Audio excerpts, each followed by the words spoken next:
Pseudomonas aeruginosa. Morphology. It is a slender gram-negative bacillus. Slender gram-negative bacillus. They are motile with the help of polar flagella. It is flagella present at one of its ends. So these are polar flagellae. Pseudomonas aeruginosa is pileated. It has pileae and it is non-capsulated obligate aerobe. That is, it is a strict aerobe and it is non-sporing. So Pseudomonas aeruginosa is a slender gram-negative bacillus which is motile with the help of polar flagella and it is non-capsulated and obligate aerobe. Culture characteristics. In ordinary media, the Pseudomonas aeruginosa grows well. That is, it produces large, opaque, irregular colonies with a distinctive, musty, mawkish or earthy smell. Next, on nutrient agar,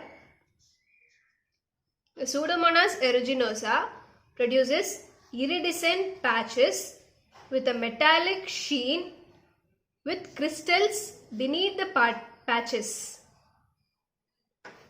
Third is McConkie agar. On McConkie agar, the Pseudomonas aeruginosa forms non-lactose fermenting pale colonies. On blood agar, it shows complete hemolysis, that is beta hemolysis. So the bacteria is hemolytic. In nutrient broth, Pseudomonas aeruginosa shows dense turbidity with a surface pellicle. So ordinary media, the bacteria grows well, producing large, opaque, irregular colonies with an earthy smell. On nutrient agar, it shows iridescent patches with a metallic sheen with crystals beneath the patches. McConkie agar, non-lactose fermenting pale colonies. Blood agar, hemolytic. Broth, dense turbidity with a surface pellicle. Pigment production. The Pseudomonas aeruginosa produces pigments. The best known pigments are pyocyanin and pyoverdin. The pyoverdin is also called fluorescein. So the pyocyanin is a bluish green phenazine pigment which is soluble in both water and chloroform. Whereas the pyoverdin, which is a greenish yellow pigment, soluble only in water and insoluble in chloroform. The pyocyanin is produced only by the Pseudomonas aeruginosa, whereas the pyoverdin may be produced by other species.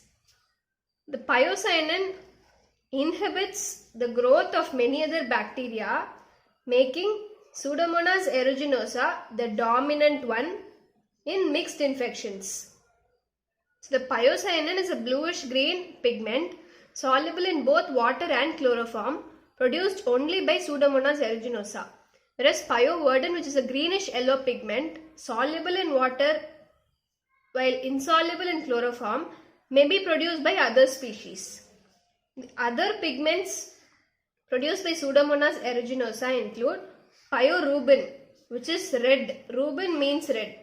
So pyorubin, which is red in color, and pyomelanin, which is brown in color. Epidemiology. The Pseudomonas aeruginosa produces both community acquired as well as healthcare associated infections. Community acquired infections, most common infection produced is suppurative otitis media. It is pus forming middle ear infection. Next, respiratory tract infections in cystic fibrosis patients. And healthcare associated infections, it can produce both localized and generalized infections. Localized lesions include the infections of wound, bed sores, eye infection and urinary infection following catheterization. Pseudomonas aeruginosa is the most common and serious cause of infection in burns. It is one of the agents responsible for iatrogenic meningitis following lumbar puncture, and it also causes post-tracheostomy pulmonary infections.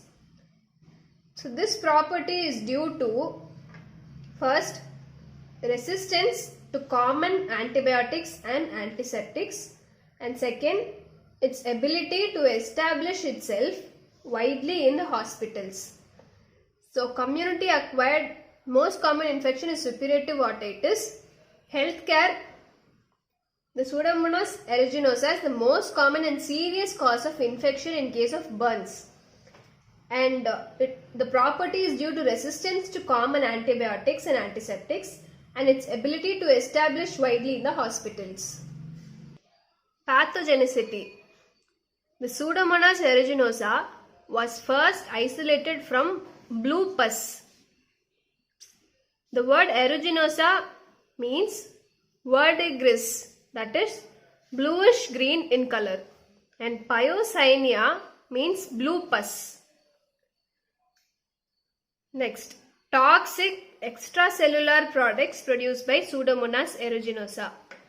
First is exotoxin A. Its mechanism of action is similar to the diphtheria toxin. So this has A and B subunits, A for active and B for binding subunits, and it finally inhibits the protein synthesis. Next is extracellular enzymes and toxins, which include proteases, elastases, hemolysin, and enterotoxin. Third is slime layer. The slime layer acts as a capsule, and the ability of the bacteria to form biofilms promotes the infection. The toxic extracellular products include exotoxin A, which mechanism of action is similar to diphtheria toxin, thereby it inhibits the protein synthesis. Extracellular enzymes and toxins like protease, elastase, hemolysin and enterotoxin. And slime layer, which acts as a capsule, and the ability of the bacteria to form biofilms, all these factors promote the infection. The factors promoting infection. First, breach in primary body defenses. Second, the bacterial pili which favor adhesion of the bacteria. Bacterial exoproducts like elastase, exotoxin A and exoenzymes. And the biofilm forming ability of the bacteria.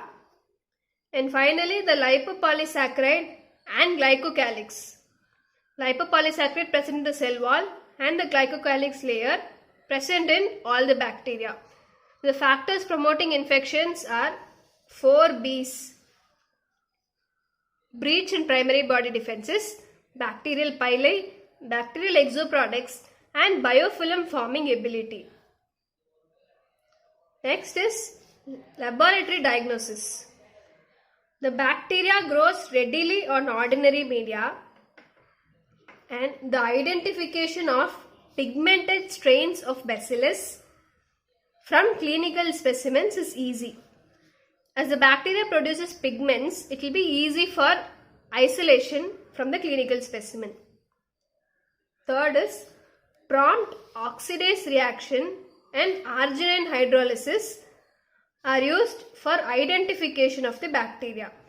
Oxidase reaction and arginine hydrolysis.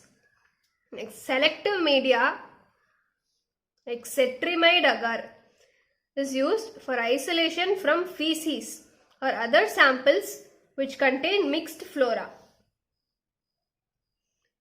The repeated isolation and clinical correlation, they confirm the diagnosis. So for confirming diagnosis, repeated isolation and clinical correlation is a must. The biochemical reactions. The Pseudomonas aeruginosa is catalase positive, oxidase positive, and sugar fermentation. The glucose is utilized completely, forming only acid but no gas. Nitrate are reduced to nitrates. So nitrate reduction is positive, and arginine dihydrolase reaction is also positive. This is unique to Pseudomonas. So arginine dihydrolase reaction is positive. Next is control. The prevention of Pseudomonas aeruginosa cross infection in hospital is very important. So it requires constant vigilance and strict attention to asepsis. So controlling Pseudomonas aeruginosa infection in hospitals is very important. Treatment. Treatment is by specific antibacterial therapy. Resistance to antimicrobials is most commonly seen with Pseudomonas aeruginosa. So the antibiotic treatment options are very limited, as many of the bacteria are multi-drug resistant. Now even they are pan-drug resistant. So standard precautions and contact isolation are very important aspects in prevention of spread. So the spread of infection can be prevented by taking standard precautions and contact isolation. The treatment of the underlying disease, correction of granulopenia, and appropriate supportive therapy need attention in treatment of the Pseudomonas aeruginosa infection. So the treatment of underlying disease, correction of granulopenia, and appropriate supportive therapy need attention for the treatment of infection caused by Pseudomonas aeruginosa.